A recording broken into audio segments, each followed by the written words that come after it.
What does community mean to you? It's a connection you feel to the most important people and places in your life. It's your home, so it's natural to be invested in what happens there. You want to know what's going well, but also what needs to improve.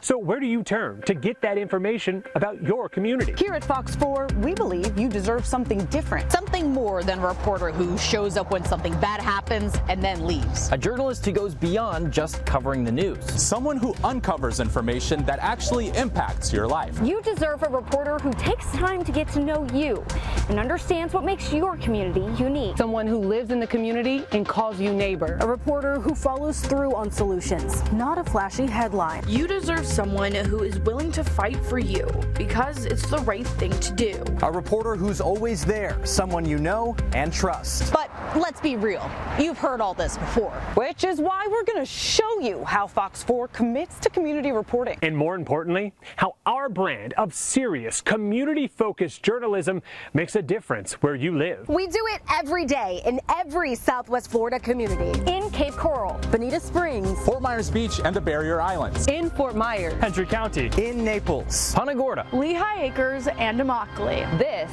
is Fox 4 News. I love the pace of life in Punta Gorda. It's a little bit slower than some of the bigger cities in Southwest Florida, but that's something I actually really enjoy. And having access to the water and moving here and learning how to fish and spending time on the water is something that I've completely fallen in love with. I'm Fox 4's Charlotte County community correspondent Alex Orenchuk. I've gotten a lot of feedback from my neighbors here who appreciate the fact that I live here and I report here because they know I'm an accessible person. I'm not just some TV reporter who shows up when, drama is happening in town. They know that I live here and I, want to see my city and my neighbors here do well. I think I've built really strong relationships with a lot of different people in the city who recognize that I am the one covering Punta Gorda and Charlotte County for them. So whether that's, seeing sources at the flea markets in downtown on Saturday or at the gym or at Publix, they recognize me as the person who's trying to stick up for them and tell their stories. We had a major story here in Punta Gorda over the summer. I've been working to answer your questions after Punta Gorda City Manager Greg Murray was removed from this bar last Friday after staff called police for a disorderly person. I was the first reporter to bring you this body camera video from last Friday. That's when officers found Murray at Shorty's place. The video shows he was confused and unstable, holding on to officers to keep his balance. We will. Officers thought Murray had too much to drink that night. He's drunk.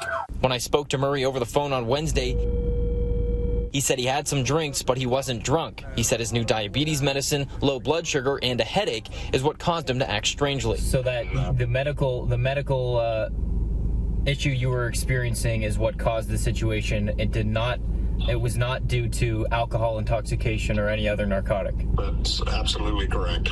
This happened 2 days before Hurricane Debbie made its way through Southwest Florida. So a lot of residents came to me and asked what was going on and what the city was going to do about it. I was able to break that story because of the sources and the relationships that I've been able to build with my neighbors here in Punta Gorda. The day after that incident happened, I was getting several phone calls from people around town who had knew about it and wanted to tip me off that something bad had happened with the city manager. It was a huge example of how building those connections and those relationships were able to help me do my job. I do get those tips and I do get those issues brought to me to try and look into. I definitely have an advantage living here in Punta Gorda. Wherever breaking news happens in Charlotte County, I'm kind of centrally located, and that allows me to get to breaking news scenes most times before anyone else. The Charlotte County Sheriff's Office said the manhunt for the suspect who shot and killed Sergeant Elio Diaz on Sunday ended here at this Popeyes off Kings Highway when deputies shot and killed that man. I was fishing with some friends at Lashley Park, actually, and I saw tons of police cars and ambulance and fire trucks going across the 41 bridge toward Port Charlotte. And I said to myself, okay, if traffic stops on the bridge, I'll try and find out what happened. And so sure enough, about a minute and a half later, the traffic stopped and I knew something terrible had happened. So I went to work trying to find out what had happened and ultimately learned tragically that Sergeant Diaz had been shot and killed at the Chevron just across the 41 bridge from where I was. Made my way to that gas station before any other reporters were there and being able to start gathering news and information about what exactly had gone down. I saw him laying there. Pardo says she called 911 and ran outside. Sheriff Fromell said Diaz was taken to a hospital where he would later die. Pardo said she wants his family to know she did everything she could to help. I tried. I need them to know that I did try. I start communicating with our Fox 4 team, who starts distributing that information from me, the person on the ground who's actually at the scene. So we have real-time information going out to our viewers, keeping everybody informed. A lot of the stories that I report on matter to me because they affect me just as much as anybody else who lives here. So whether that's a city council decision or a county commission agenda item, you know, things that affect my neighbors affect me too. So it really kind of gives me a spark to do this kind of reporting and, you know, stick up for my neighbors with whatever issue that they're having. Still to come. The community reporting style that allowed me to really dig deep into the community, find those stories that aren't told as often, and really shed some light on them in a powerful way. Our reporters bring real change. They connect with decision makers and get solutions for people who've been wronged.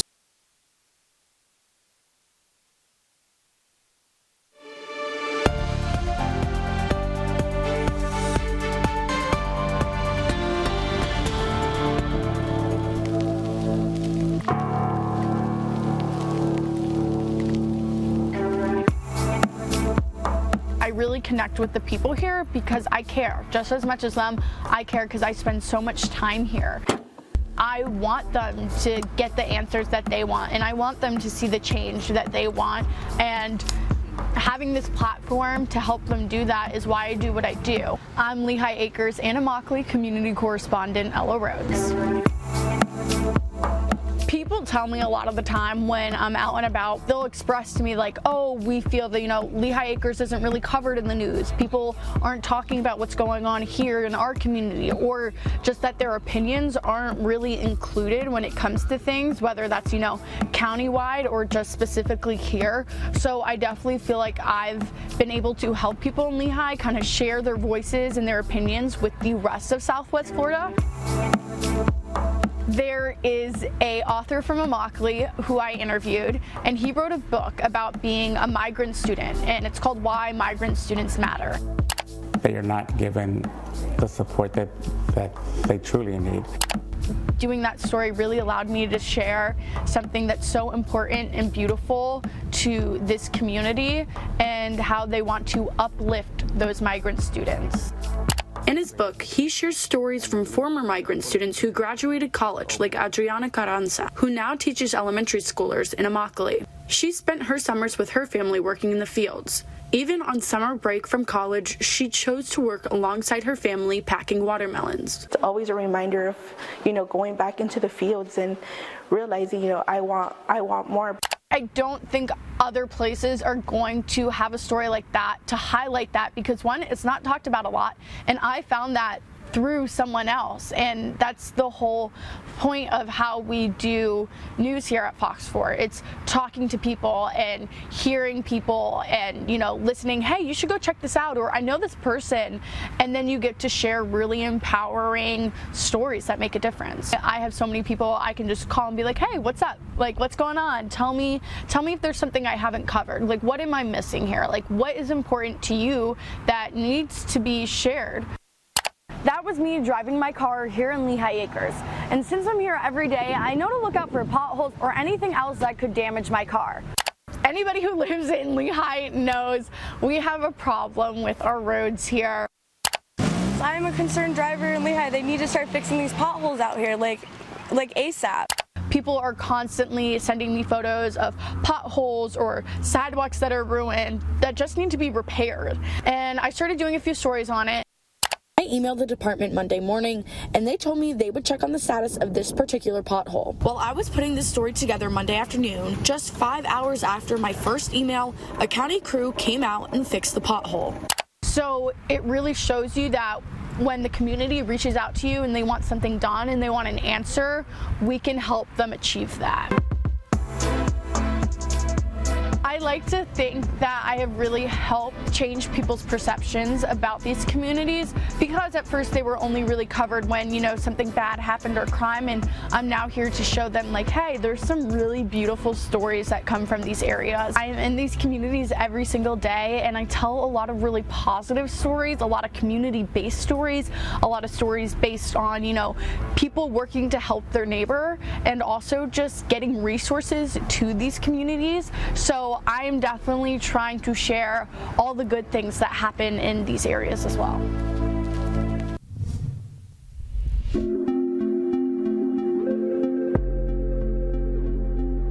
I remember visiting Sanibel and Captiva for the first time, and I was completely blown away by how beautiful it is here. To be able to work here every single day is such an honor. I'm so happy that I get to experience sharing the story of all of these amazing people here in this community. I'm Fort Myers Beach community correspondent Anvar Ruziev. All right. Okay.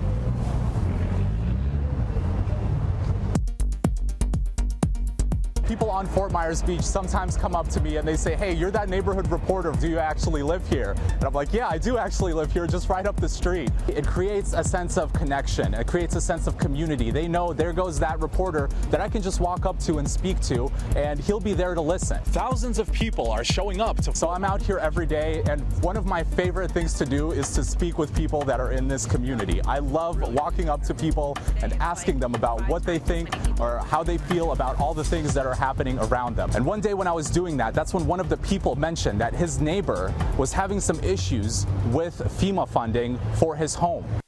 When the Lehigh Acres housing recovery was first announced back in January, I covered the program and even considered enrolling in it myself. So when a person here in Iona told me that his neighbor was dropped from the program, I needed to know why. FEMA gave me $28,000 for my housing, and if I couldn't show them where I spent that on my housing, you know, then basically I would be out of the program. He used a part of the money as a down payment for his truck, a truck he and his dog, Ratchet, called home for 8 months.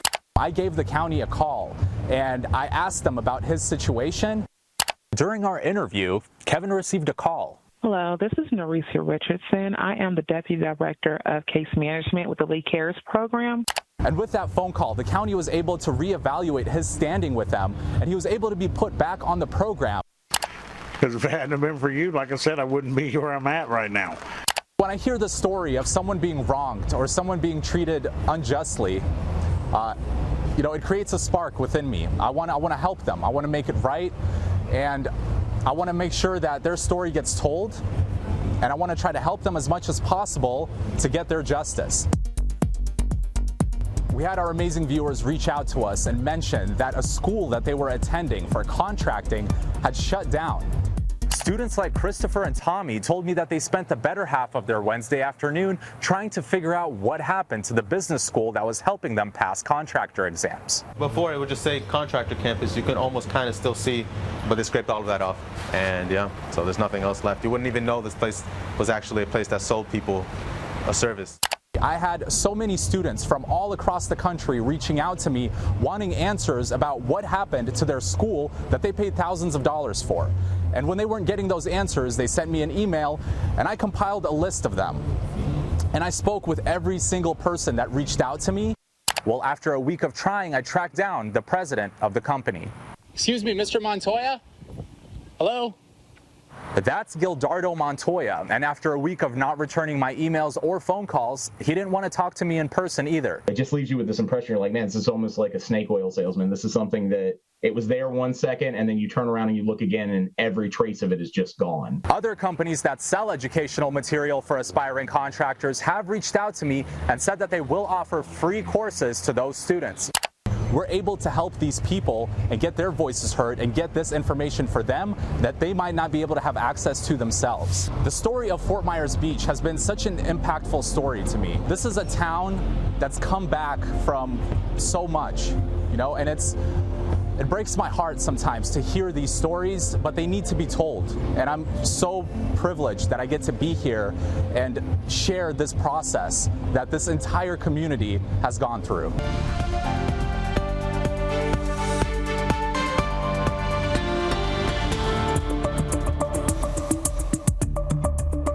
At the end of the day, I'm a woman of integrity first. Before being a journalist, I want people to know that whatever I'm doing, I do it because I'm passionate about it.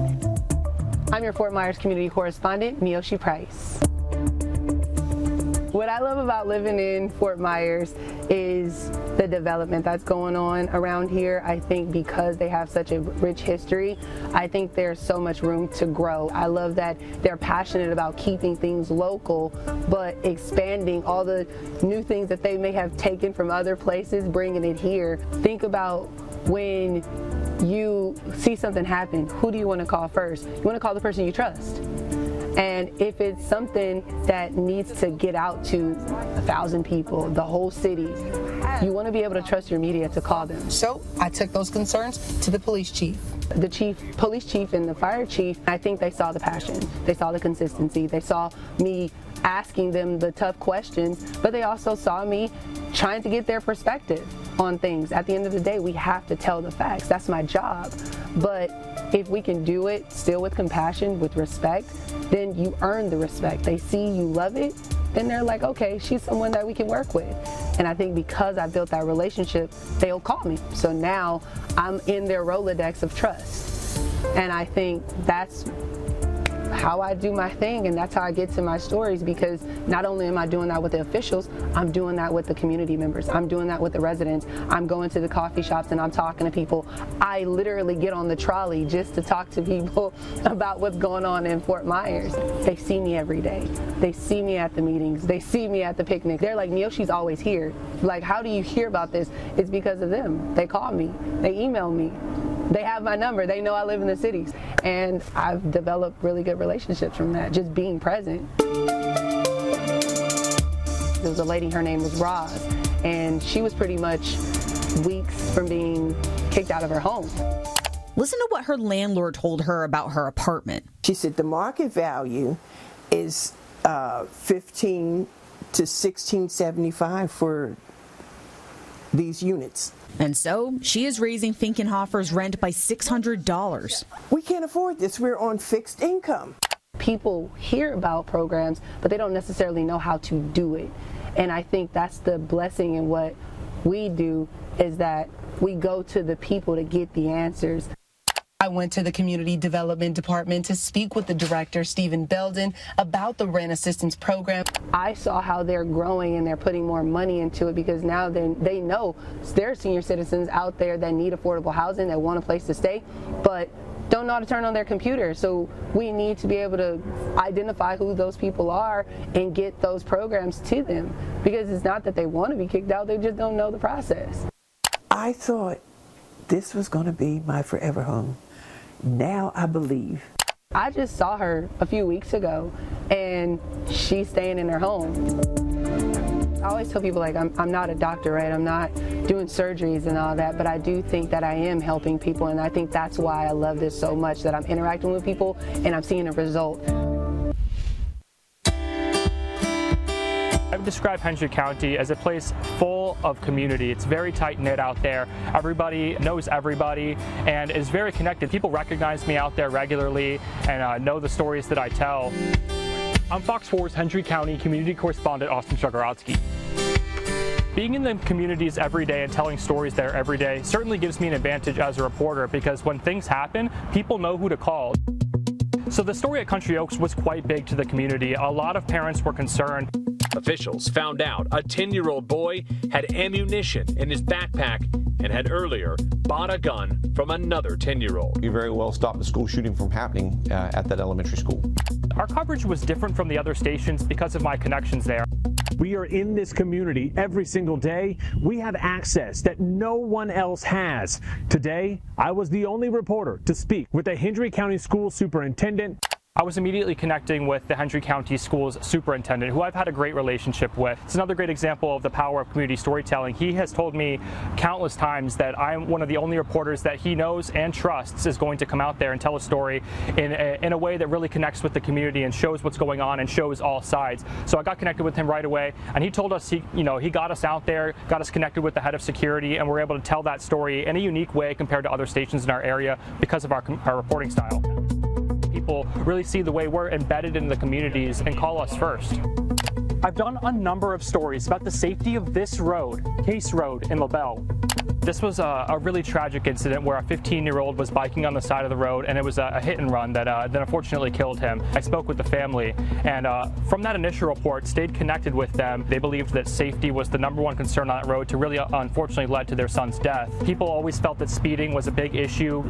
A few neighbors told me the road wasn't safe, that people drove too fast. Like if they're in a speedway. So I came back in October to spotlight a meeting Eduardo's family and the community had with county commissioners. They asked about getting speed humps and street lighting. We all have children, and we must make changes. And there was some change.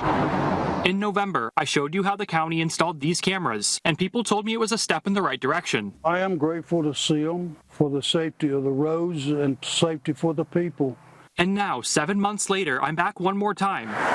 Hendry County commissioners decided to move forward with a plan for street lighting and speed humps on Case Road. The change that we're doing is for the community, is for other families, and for anybody, you know. The role I feel like I played in that change was giving them a voice and them asking for these safety improvements, showing really how bad of a need it was there, and giving them a voice and telling their story, which ultimately led to the county approving speed humps, approving lighting, and really taking into consideration what they were saying. To feel like I've really established myself and become a part of that tight-knit community of Hendry County is very special when it comes to reporting, because it does lead to unique stories and people knowing who they can call and trusting me as a reporter out there. And that's just the beginning of our story. We have many more reporters in many more communities. When you watch Fox 4 and fox4now.com, you'll see the same people in the same places every day, forming real connections, making a real impact.